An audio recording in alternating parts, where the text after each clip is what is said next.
사도 바울의 제1차 전도 여행이 계속되고 있습니다. 지난주에 구브로 섬에 특별히 바보라고 하는 곳에서 있었던 전도에 관한 말씀을 같이 생각해 보았습니다. 이제 오늘은 그 다음으로 옮겨진 곳에 대하여서 그곳에서는 또 어떠한 내용으로 전도가 이루어졌는가 하는 것을 생각을 해보도록 하겠습니다. 원래 13장 13절부터 쭉 보아야 합니다만 시간 관계상 한 두 절만 같이 읽었는데요. 13절을 보시게 되면은 바보에서 버가라 하는 밤빌리아 지역에 있는 버가라 하는 도시로 옮겨간 것을 볼 수가 있습니다. 그곳에서 마가 요한이 예루살렘으로 귀환을 하고 곧바로 버가에서부터 북쪽으로 비시디아 안디옥이라 하는 곳으로 다시 떠나서 그곳에서 전도하는 내용이 오늘 우리가 보게 될 본문의 말씀입니다. 이 버가라고 하는 곳을 우리가 생각해 볼 때에 바울과 바나바 그 전도 일행이 바보에서 이제 배를 타고 그 지중해 연안의 섬이니까요. 거기서 배를 타고 이제 북쪽으로 그 소아시아 쪽으로 전도하기 위해서 가는데 그 배가 정작 정박하게 된 곳은 아탈리아라고 하는 곳입니다. 누가는 이곳에서 기록하고 있지 않지만 14장에서 다시 돌아오는 귀환길을 보게 되면 버가에서 아탈리아로 갔다가 아탈리아에서 배를 타고 있는 것을 보게 됩니다. 그런 것을 보아서 이 버가라고 하는 장소는 큰 배가 정박할 만한 도시가 못 되기 때문에 아탈리아에 도착을 해서 거기에서 도보로 약 한 20km 동쪽으로 가게 되면 버가가 있어요. 그곳에 이제 도착을 한 것으로 추측이 되어집니다. 그런데 공교롭게도 거기에서 함께 하였던 마가가 그만 예루살렘으로 귀환을 하죠. 그리고 이제 귀환과 동시에 바나바 바울 일행은 다시 이제 북쪽으로 정북쪽으로 약 160km 정도 떨어진 비시디아 지역의 안디옥이라 하는 곳으로, 여기는 우리가 알고 있는 파송되어진 그 수리아 안디옥하고 다른 곳입니다. 안디옥이라 하는 이름을 가진 도시가 여럿 있다고 말씀을 드렸죠. 비시디아에 더 정확하게 이야기하면 비시디아 지역과 인접하고 있는 바로 옆에가 부르기아라고 하는 지역인데 이 안디옥은 정확하게는 부르기아 지역에 있는 곳입니다. 그런데 보통 그 당시에 사람들이 비시디아가 크기 때문에 수리아 안디옥과 비교하여 이해를 돕기 위해서 누가가 아마도 부르기아의 안디옥 이렇게 하지 아니하고 비시디아 안디옥이라 이렇게 기록을 하지 않았나 생각이 됩니다. 아무튼 그곳에 이제 가서 복음을 전하는데 안식일이 되어서 회당에 들어가서 이제 말씀을 전하는 그러한 장면이 이제 나오는 것입니다. 먼저 서론적으로 이 마가가 왜 귀환을 했을까라고 하는 것에 대해서 잠시 생각을 해보면 여러 가지 학설들이 있는데 향수병에 걸렸다라고 보는 분들이 계십니다. 마가의 다락방 아시죠? 그러니까 그만한 큰 다락방이 있었을 때에는 어느 정도 부요한 삶을 살았던 것을 알 수가 있어요.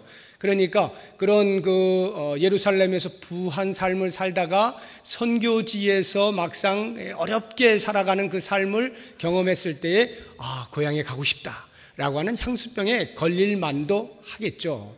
그렇게 보는 학자들이 있는가 하면 또 어떤 사람은 이 마가 요한이 바나바의 생질이거든요. 조카예요. 그러니까 1차 전도 여행 당시의 주축 세력은 바나바와 바울이었습니다. 바나바가 앞에 있어요. 그러니까 아마 생질로서 바나바가 대장이니까, 자기의 삼촌이 대장이니까 같이 한번 동참해야겠다 이렇게 하고 출발을 했는지 모르겠습니다. 그런데 바보에 이르러서 엘루마에게 호통을 치고 실제적인 능력을 행하는 것은 바울이었습니다. 그리고 누가도 그 이후부터 더 이상 사울이라 부르지 아니하고 바울로 칭하면서 바나바보다 앞세워서 바울의 활동을 소개하고 있는 것을 볼 수 있어요. 즉, 그 주축 세력이 바나바에서부터 바울로 옮겨진 것을 알 수가 있는데 그것으로 인하여서 이 생질인 마가 요한의 마음속에 좀 바울에 대한 시기심이 있지 아니하였는가라고 보는 학자도 있습니다. 또는 이제 그 버가에서 비시디아 안디옥으로 정북으로 이렇게 160km 올라간다 그랬잖아요. 그 길이 대단히 험난한 길이에요. 강도들이 많이 나타나는 길인데 고린도서 11장을 보시게 되면 사도 바울이 자기의 사역 가운데 당하였던 여러 어려움들을 소개하는 중에 26절에 보면 또 여러 강의 위험과 강도의 위험과 이렇게 써놨거든요.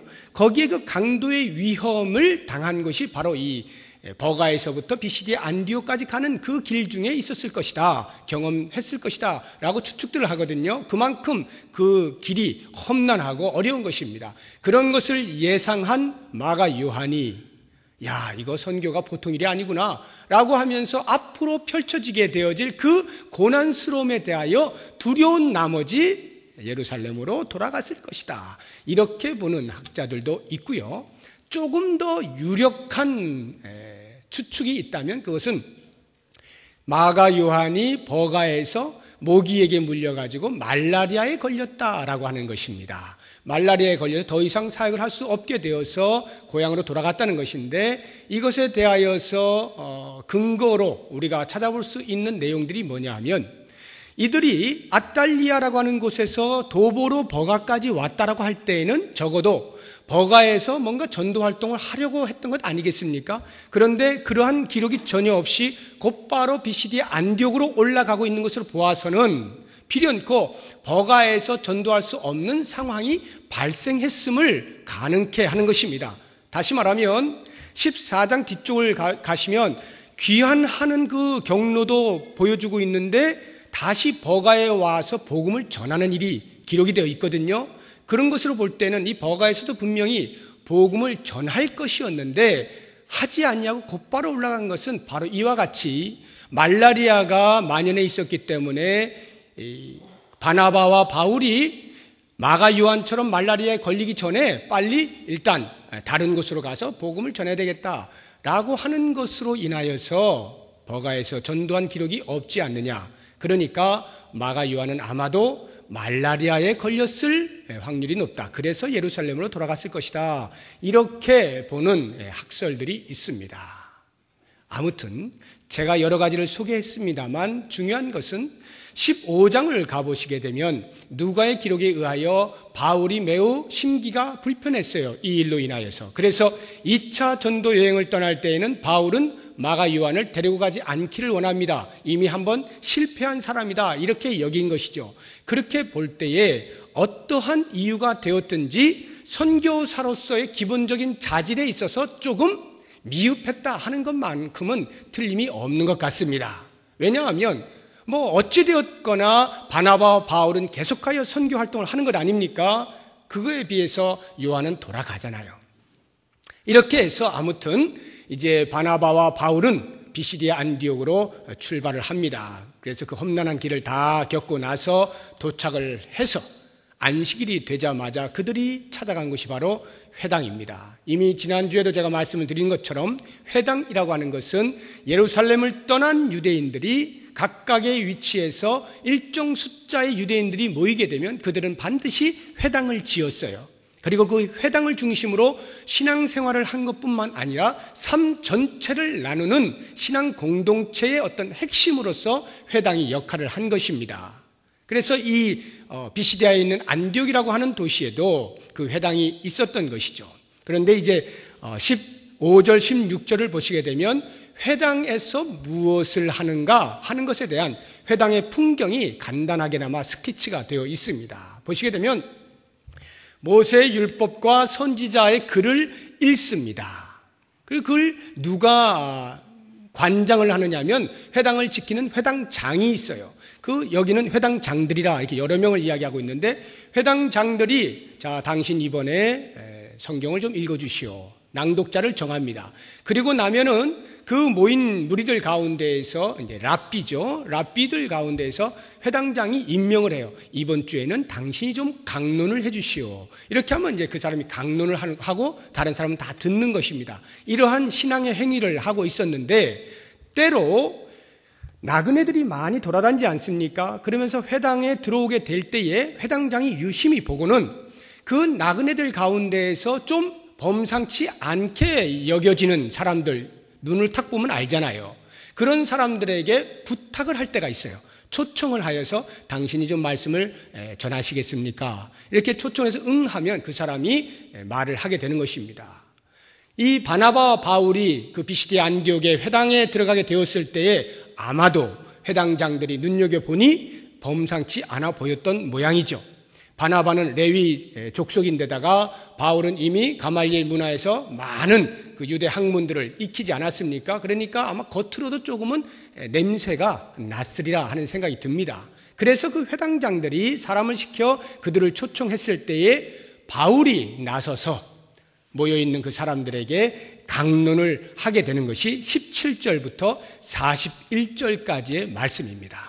성경이 기록되기로는 최초의 바울의 강론입니다. 물론 기록되지 아니한 그 이전에도 강론한 많은 일들이 있었겠죠. 이 강론들을 쭉 보시게 되면 무엇보다 먼저 강론을 듣는 그 대상이 누구인가 하는 것을 말씀하고 있는데 16절을 보십시오.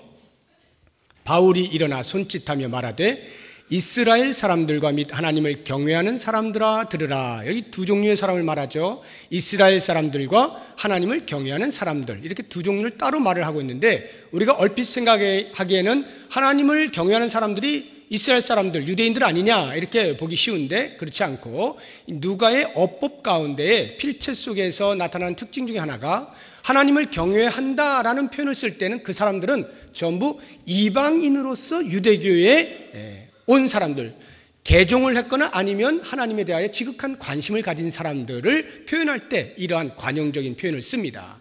고넬료에게도 이와 같은 말을 썼죠. 26절도 한번 보십시오. 형제들아, 아브라함의 후손과 너희 중 하나님을 경외하는 사람들아, 이렇게 또 따로 말하죠. 아브라함의 후손은 유대인들을 말하는 것이고 너희 중 하나님을 경외하는 사람들은 그 유대교에 개종한 이방인들을 말하는 것입니다. 자, 이와 같은 대상들을 놓고 이제 17절부터 이스라엘의 역사를 말해가기 시작합니다.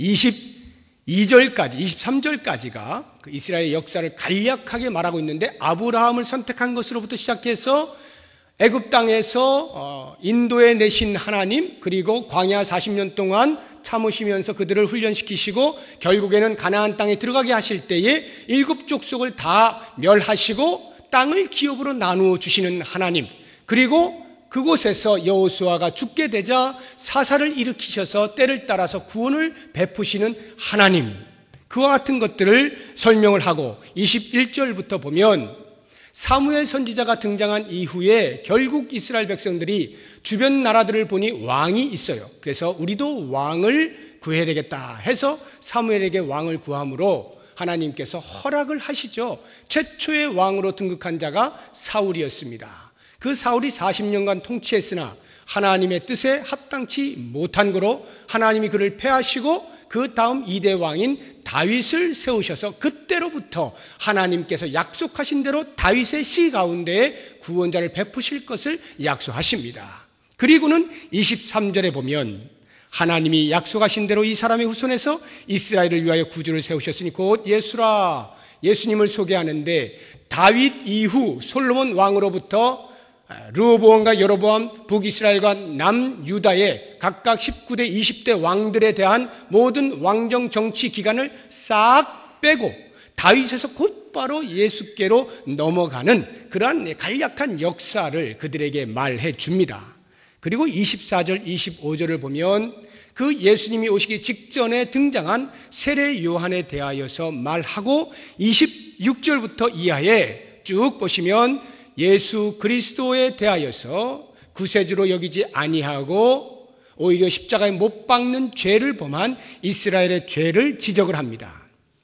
그리고는 그것이 성경에서 예언되어진 것임을 말씀하시면서 하나님께서 그 십자가에 못 박히신 예수 그리스도를 다시 살리셔서 모든 인류의 구원자가 되게 하셨다라고 하는 것이 29절 이하부터 37절까지 나오는 것입니다. 그리고 38절부터 41절까지 보시게 되면 그러함으로 너희들은 바로 이 예수 그리스도를 잘 알고 믿고 영접하고 구세주로 영접을 해야 한다라고 하는 것을 말씀하면서 만약 너희들이 그렇게 하지 아니하면 큰 화가 있을 것이다, 멸망을 받게 될 것이다 라고 하는 경고의 말씀을 주시는 것으로 모든 강론을 마치게 되는 것입니다. 그리고 이제 그 다음 42절부터 52절까지를 보면 강론을 마쳤을 때에 나타난 현상들, 그 이후에 어떤 일들이 벌어졌느냐라고 하는 것을 기록을 해놓고 있습니다. 오늘 제가 이 사도 바울의 강론에서 한 두 가지 정도,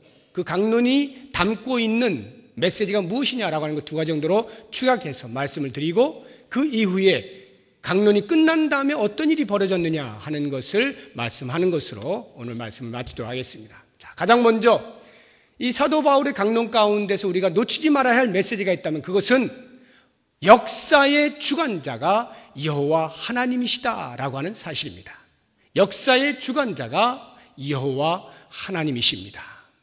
놀랍게도 누가는 그것을 우리들에게 충분히 알 수 있도록 사도 바울의 강론을 기록을 해놓을 때에 대부분의 역사 가운데서 일어나는 사건들, 역사라고 하는 말을 들으시면 여러분들은 적어도 세 가지 그 요소를 아셔야 되는데, 시간 개념과 장소 개념, 그리고 사건이 있는 것이 역사입니다.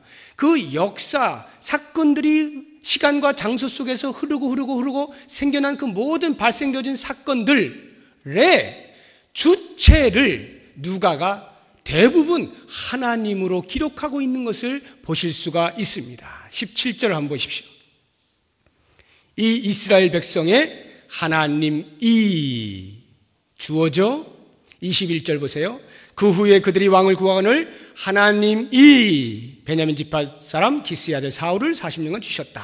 모든 사건을 주도적으로 해나가시는 분이 하나님이시에요. 23절에 하나님이 약속하신 대로, 30절에 하나님이 죽은 자 가운데서 그를 살리신지라, 33절에 곧 하나님이, 34절에 또 하나님께서, 37절에 하나님께서 살리시니는, 모든 역사가 진행되어질 때 그 진행을 누가 하시느냐라고 하는 것을 하나님을 주어로 사용하심으로 이미 우리들에게 분명하게 보여주고 있는 것입니다. 자, 이렇게 하나님께서 이스라엘 모든 역사를 진행해 가셨다라고 하는 것을 말씀할 때에는 바울의 마음 가운데 그 회당에 모여 앉아있는 이스라엘 백성들 뿐만 아니라 이방인으로서 유대교에 개종되어진 그 강론을 듣고 있는 모든 사람들을 향하여 무엇을 말하고자 하는 것일까요? 여호와 하나님이 이스라엘의 하나님이시기만 한 것을 말씀하는 것일까요? 그렇지 않습니다. 이스라엘의 역사를 다스리시고 통제하시고 통치하시는 하나님은 온 인류의 역사를 주관하시는 분이시다 하는 것을 선포하고 있는 것입니다. 그렇기 때문에 우리 하나님은 단순히 천지를 만드신 다음에 역사의 뒤안으로 물러나 계시는 것 아니고, 가끔씩 사람들이 하나님 어디 계십니까? 저 좀 도와주십시오 하면 나타나셔서 도와주시고 또 물러가시는 그런 하나님이 아니라, 언제 어느 때든지 우리 인간과 가장 가까이에 계시면서 우리의 일어나는 모든 사건들 가운데에서 주도적으로 하나님께서 인도해 가신다는 거예요. 구체적이고 섬세하게 우리와 함께 호흡을 하시는 그와 같은 하나님인 것을 말씀하는 것입니다. 왜 사도 바울이 이 말씀을 할까요? 이 땅에 그 어떤 다른 신도 그렇게 하지 못한다는 거죠.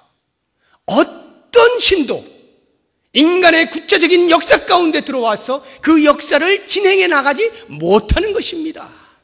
사람이 부를 때 가끔씩 형상화하여서 나타날 수 있을런지는 모르겠지만, 살아서 그 역사를 개입하시고 간섭하시고 주장하시고 통제하시고 다스리시지 못하는 거죠. 오직 여호와 하나님만이 그와 같은 일을 하실 수가 있는 것입니다. 이렇게 볼 때 우리는 여기에서 두 가지 깊은 진리를 깨달을 수 있어야 됩니다. 첫째는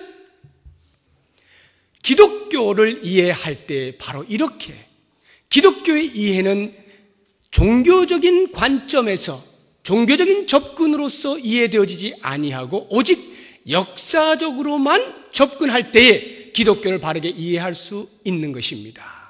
이게 무슨 말이냐면 쉽게 제가 설명을 드릴게요. 기독교를 종교적으로 접근한다라고 하는 말은 이런 것입니다. 나치가 한참 독일을 점령하고 있을 때 신정통주의가 교회에서 일어났습니다. 거기에 대표적인 신학자 칼 바르트라고 하는 사람이에요. 그 칼 바르트가 기독교의 믿음을 이렇게 설명을 하였습니다. 믿음이란 믿음의 대상이 있느냐 없느냐, 믿음의 대상이 실존하느냐 안 하느냐가 중요한 것이 아니라 믿음을 행하는 이 신앙자가 믿음의 대상에 대하여 확신을 가지고 믿습니다 라고 하는 확신 속에서 믿음의 행위를 하면, 다시 말하여 종교적인 열심을 갖고 종교적인 행위를 하면 그것이 곧 그 사람의 믿음이 된다라고 설명을 했어요. 이거 아멘 하면 안 되는 거예요. 큰일 나는 겁니다. 여러분, 이 믿음이 어떤 믿음이냐 하면요, 색깔을 잘 보세요. 하나님이 살아계시느냐 안 계시느냐가 그리 중요하지 않아요. 다만 뭐 어딘가 계시겠지, 어렴풋하게 이렇게 그려놓고 거기에 대하여 내가 종교적인 열심을 행하는 거예요. 새벽기도 열심히 나오고 모든 집회 참석하고 교회에서 하라는 거 헌금 다 하고 봉사생활 다 하고 아무튼 하라는 거 다 하고 종교적인 열심을 내면 그 대상이 있든지 없든지 그것이 나에게 믿음으로 다가와 참 믿음이 좋은 사람이야 라고 하는 말을 듣게 된다는 거죠. 기독교의 믿음은 이런 것이 아니라는 거예요. 불교는 가능합니다. 유교 가능합니다. 이슬람 가능해요. 사람이 만든 종교들은 가능해요. 가능한 게 아니라 그렇습니다. 그게 종교예요. 그러나 기독교는 종교가 아니라 역사입니다. 역사란 역사를 주장하는 분이 계신 우리의 신앙의 대상이 너무나 뚜렷하고 분명하고 살아 계시는 분입니다. 그 하나님을 신앙하는 행위가 기독교의 믿음이에요. 이게 우리가 갖고 있는 믿음입니다. 그러므로 기독교는 반드시 역사적 관점에서 역사적으로 접근할 때에만 기독교가 무엇인지 정확하게 이해할 수 있는 것입니다. 자, 이렇게 볼 때에 또 다른 중요한 하나의 진리는 무엇이냐면, 이스라엘이라고 하는 나라를 선택하셔서 그 이스라엘에 직접적으로 간섭하시고 개입하신 그 여호와 하나님이 온 인류의 역사에도 여전히 동일하게 간섭하시고 개입하셨고, 나아가서는 바로 그와 같은 인식이 정확하게 되어질 때에 오늘 내가 여기에 있는 내 삶에 지금까지 흘러온 역사 전체가 하나님의 개입하심 가운데, 하나님의 간섭하심 속에, 하나님의 인도하심 속에 지금 이 자리에 내가 있음을 고백할 수가 있게 되는 것입니다. 사랑하는 여러분, 내 삶의 주인이 누구냐 하는 문제거든요. 이 역사를 이해한다는 것은 내 삶의 주인이 누구냐? 과연 내가 내 삶을 주장해 왔는가? 그래서 내가 어느 날 너무 심심해.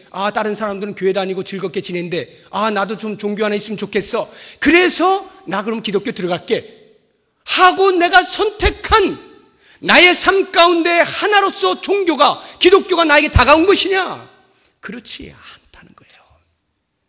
기독교는 내 삶 전체인 것입니다. 하나님께서 내 삶 전체를 지금까지 인도해 오신 거예요. 비록 내 삶 가운데서 하나님을 멀리 떠났던 일정한 어떤 기간이 있었다 할지라도 그 기간 동안에 하나님은 단 한 번도 나를 모르신다 해본 적이 없으신, 떠나보신 적이 없으신, 언제나 가슴을 활짝 펴고 기다리고 계시는 그 하나님이었고, 우리가 눈이 떠졌을 때 그 하나님을 발견하게 되어서 하나님 앞에 나오게 된 것입니다.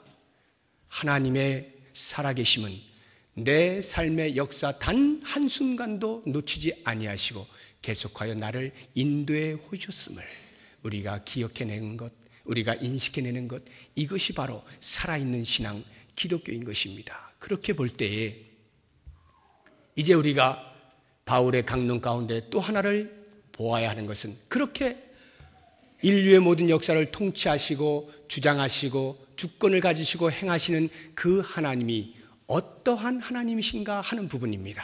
사도 바울은 이야기합니다. 그 하나님은 은혜가 풍성하신 하나님이시다. 은혜가 풍성한 하나님이시다. 이렇게 말씀하시는 거예요. 보통 통치한다, 다스린다 라고 말을 할 때에는 억압되어지는 것들이 느껴지지 않습니까? 뭔가 누군가로부터 지배당하는 것을 느껴지지 아니합니까? 그런데 우리 하나님은 그렇게 지배하고 억압하고 하나님 마음대로 주무르기 위하여 하는 것이 아니라 우리의 진정한 행복을 위하여, 우리에게 가장 큰 기쁨을 주기 위하여, 우리에게 가장 자유를 선물하셔서 자원함으로 삶의 풍요를 누리게 하시기 위하여 다스리시는 분으로서 은혜의 하나님인 것을 우리에게 그려내고 있는 거예요. 말씀을 보시게 되면 40년 동안 광야에서 이스라엘 백성들이 죄를 지으면서 헤매고 있을 때에 우리 하나님께서 그 모든 소행을 뭐 하셨다 그랬어요? 참으시사, 이렇게 기록하고 있잖아요. 참으셨다는 말이 뭡니까? 인내하셨다. 그럼 그 인내가 40년 광야 기간으로 끝났습니까? 아닙니다. 가나안 땅에서 생활하고 그 이후에 여호수아가 죽고 아무도 통제하는 사람이 없을 때, 자기들 마음에 자기의 속에 옳은 대로 행하고 있을 때에 주변 사람들을 통하여서 핍박을 받고 할 때 또 그들이 울부짖지 않습니까? 하나님 한 번만 살려주시면 제가 하나님 앞에 다시는 범죄하지 않겠습니다. 울부짖고 울부짖으면 하나님께서 어떻게 하십니까? 외면하지 아니하시고 또다시 사사를 통하여 구원해 주시는 일들을 하지 않습니까? 그렇게 몇백 년을 지내오면서도 하나님은 계속하여 참으시는 거예요. 이스라엘 백성들이 왕을 달라 해서 왕을 주었더니 고작 한다는 것이 주변 나라의 왕들이 행하고 있는 우상들을 섬기는 그러한 것들이나 하고 있는 그 와중에도 하나님께서는 때로는 권면으로, 때로는 징계로, 때로는 기다리시는 것으로 계속하여 은혜를 베푸시면서 결국 다윗의 씨 가운데 구세주가 나기까지 기다리시지 않습니까? 기다리시고 또 기다리시고 남은 자를 남겨두시면서 다윗의 씨를 통하여서 반드시 인류를 구원하시고야 마시겠다고 하는 인간들의 실패보다 더 큰 하나님의 은혜로 우리를 기다려주시지 않습니까? 뿐만 아니라 그 하나님의 은혜는 그렇게 그리스도를 십자가에 못 박아 버린 인류의 최악의 죄를 저질렀음에도 불구하고 그 십자가에서 하나님께서 높이 세우셔서 부활의 영광을 보게 하시고 모든 인류로 하여금 그 그리스도 앞에 나올 때에 죄사함의 은혜와 의롭게 되는 은혜를 주셔서 하늘의 영광스러운 하나님의 자녀 삼아주시는 은혜가 있지 않습니까? 사도 바울이 이야기하고 있는 것이 그거예요. 모여든 모든 사람들은 그 말씀을 들어야만 하는 것입니다. 스스로 구원의 길을 이룰 수 없는, 스스로 의롭게 되어질 수 없는 그 사람들을 향하여 여기 구원의 길이 있으니 제발 예수 그리스도를 보라, 그리스도 앞으로 나오라, 그 자들에게 죄사함의 은혜를 주겠노라, 의롭다 여겨 주겠노라 선포하고 있는 하나님의 은혜를 노래하고 있는 것이 사도 바울의 강론인 것입니다. 그러므로 사랑하는 여러분, 우리들은 기억해야 할 것입니다. 하나님의 은혜는 우리 인간의 실패보다 훨씬 크고 위대하십니다. 비교할 수 없어요. 실패하고 실패의 연속으로 살아가고 있는 인생을 품으시는 것이 하나님의 은혜입니다. 그러므로 이 은혜의 절정으로서의 예수 그리스도가 내게 구세주로 다가오고 있는 이것을 생각할 때마다 우리는 말할 수 없는 하나님의 은혜에 대한 감격이 있어야 하는 것입니다. 그리고 이 은혜는 어느 누구에게도 차별되지 아니하도록 모든 사람에게 열려 있고 참 자유를 주심으로 자원하여 하나님을 섬기실 수 있도록 베푸시는 그 은혜인 것을 기억하시면서 우리를 부려먹는 종으로서가 아니라 사랑의 대상으로서의 자녀 삼아주신 그 하나님의 은혜가 우리의 삶 지금까지도 면면이 흘러왔거니와 앞으로도 계속과의 그 은혜로 말미암아 살아가게 될 인생인 것을 기억하게 될 때 우리의 마음이 어찌 터져나오지 아니할 수가 있을 것이고, 어찌 쪼잔한 것들에 우리의 마음이 빼앗길 수가 있을 것이고, 어찌 그러한 것들에 눈물을 흘리면서 뚝뚝거리며 상처를 받았노라 말할 수가 있을 것입니까? 하나님께서 우리에게 보여주시는 그 은혜를 생각할 때마다 북받쳐 오르는 감격으로 다시 한번 무릎을 꿇고, 하나님, 오늘도 저는 하나님이 베푸시는 그 은혜로 말미암아 삽니다. 감사합니다. 감사합니다. 이 고백이 우리 모두에게 있기를 주의 이름으로 축복합니다. 이제 마지막으로 이렇게 사도 바울이 강론을 했을 때에 다 마치고 나니까 놀라운 일들이 벌어지는데요. 두 가지 상반된 반응이 나옵니다. 첫 번째 반응은 42절을 보십시오. 그들이 나갈새 강론을 마치고 나갔습니다. 사람들이 청하되 다음 안식일에도 이 말씀을 하라 하더라. 한 번 더 오셔서 꼭 이 이야기를 해 주십시오. 들었는데 뭘 또 이야기를 하라 하는가 싶지만 그 다음을 보시게 되면 이해가 됩니다. 44절을 보십시오. 그 다음 안식일에는 온 시민이 거의 다 하나님의 말씀을 듣고자 하여 모이니, 거길 보시면 그렇게 한 번만 다음 안식일에 또 오셔서 이 말씀을 또 해주세요 라고 할 때에는 그 사람들의 마음에 어떤 마음이 있었던 거예요? 야, 이거 우리만 들어서는 안 되겠네 하고는 자기 집에 가서 동네방네 가면서 다 불러 모은 거예요. 거의 온 시민이 다 모였다고 되어 있지 않습니까? 놀라운 일이 벌어지죠. 야, 정말 이렇게 하나님의 말씀이 신비하구나, 놀랍구나, 하나님의 은혜가 크구나 하는 것을 깨닫게 되는 한 부류가 있었는가 하면 그와는 전혀 다르게 45절을 보십시오. 유대인들이 그 무리를 보고 시기가 가득하여 바울이 말한 것을 반박하고 비방하거늘. 이게 웬일입니까? 그렇게 한편에서는 하나님의 은혜 앞에 녹아져서 그 말씀을 어찌하든지 다시 한번 들어보려고 다른 사람들에게 증거하고 데리고 오고 이런 일이 벌어졌는가 하면 또 한편에 유대인들 가운데는 오히려 그들을 시기하면서 반박하고 비방하는 일들이 벌어지고 있는 것입니다. 동일한 하나님의 말씀이 증거되어졌는데 이렇게 상반된 반응을 보일 수 있다는 것에 대하여 우리는 깊이 인식할 수 있어야 합니다. 그래서 바울이 뭐라고 말을 하느냐 하면 그렇게 반박하여 비방하는 자들을 향해서 46절에 보시면 바울과 바나바가 담대히 말하 이르되 하나님의 말씀을 마땅히 먼저 너희에게 전할 것이로되, 유대인들에게 말하는 것입니다. 너희가 그것을 버리고 영생을 얻기에 합당하지 않은 자로 자처하기로. 대단히 중요한 말입니다. 똑같이 유대인들에게도 영생의 말씀을 전하였는데 그 유대인들은 영생의 말씀을 받아들이는데 합당치 않은 자로 어떻게 했다고요? 자처하였다. 스스로 그와 같은 자리에 머물렀다 이 말이에요. 영생이 던져졌는데 영생을 일부러 박찼다 이런 말입니다. 그래서 할 수 없이 우리가 어디로 간다고요? 이방인에게로 향하노라. 그래서 이방인들에게 복음을 전했더니 이방인들은 어떻게 한다고요? 48절 다 같이 한번 읽어보겠습니다. 시작. 이방인들이 듣고 기뻐하여 하나님의 말씀을 찬송하며 영생을 주시기로 작정된 자는 다 믿더라. 이방인들은 듣고 기뻐하여 하나님의 말씀을 찬송했대요. 하나님의 말씀을 찬송하면서 그 다음 말 영생을 얻기로 작정된 자는 다 믿더라.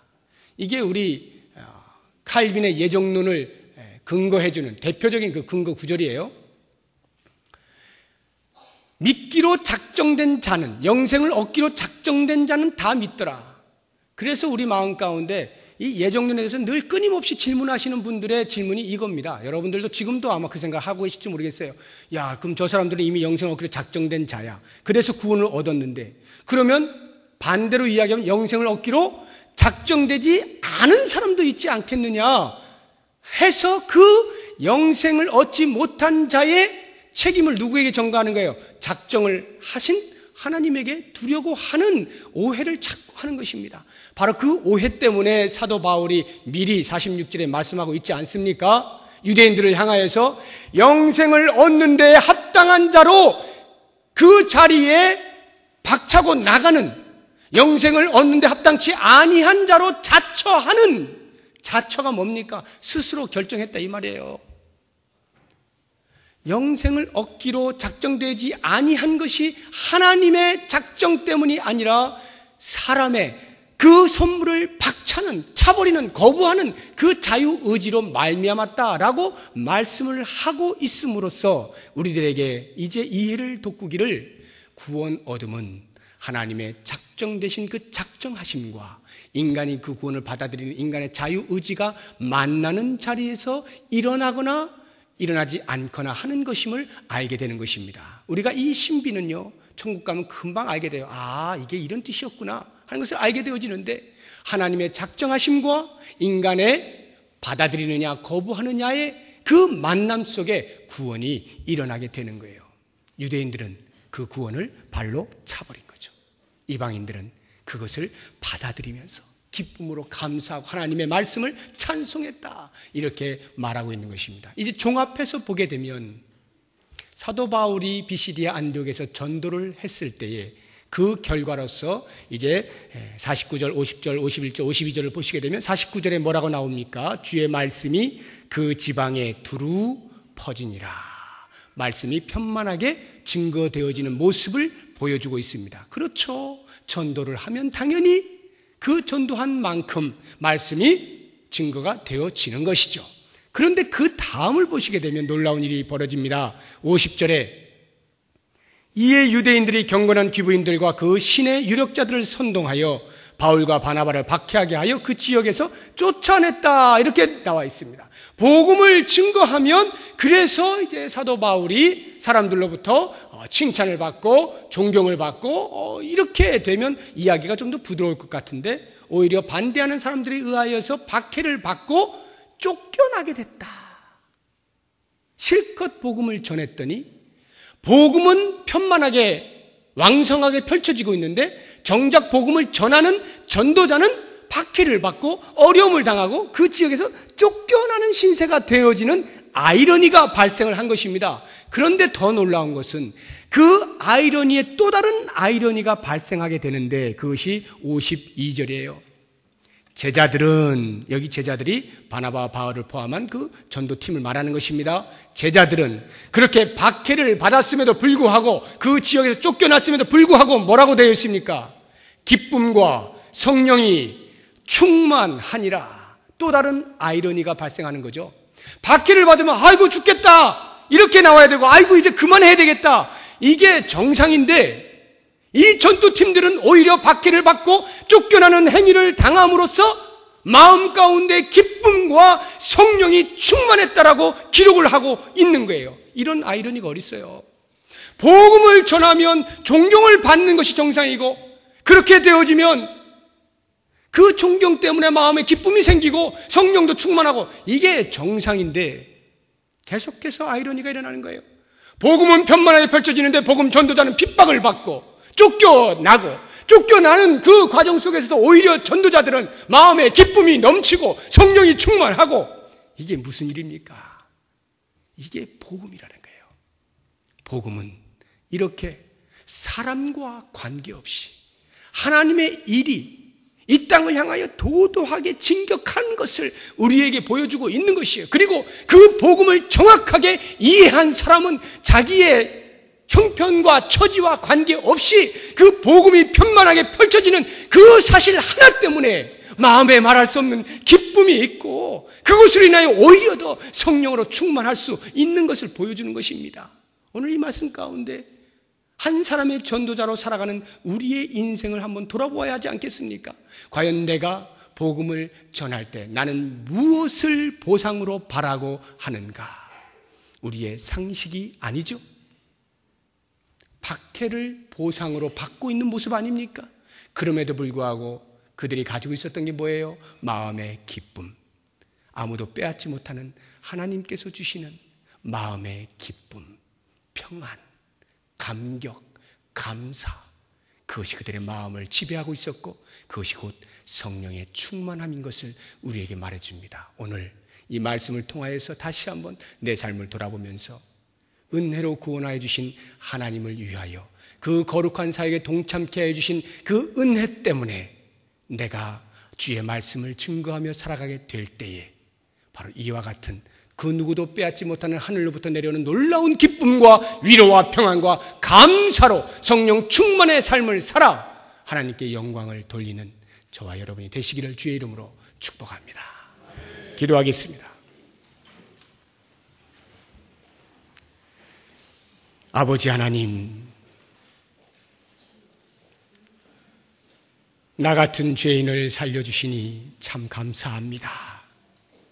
그 은혜 무엇으로도 다 갚을 길이 없습니다. 구원해 주신 것만도 감사한데 우리의 일상의 삶을 여전히 은혜로 다스리시고 자유함을 주시고 기쁨과 감격을 허락하여 주시니 감사합니다. 이제 제 입술에 주의 말씀을 담아 증거하게 되어질 때에 성령이 충만케 하시고 듣는 이들마다 말씀 앞에 굴복되어지는 역사가 있게 하여 주시옵소서. 예수 그리스도의 이름으로 기도드립니다. 아멘.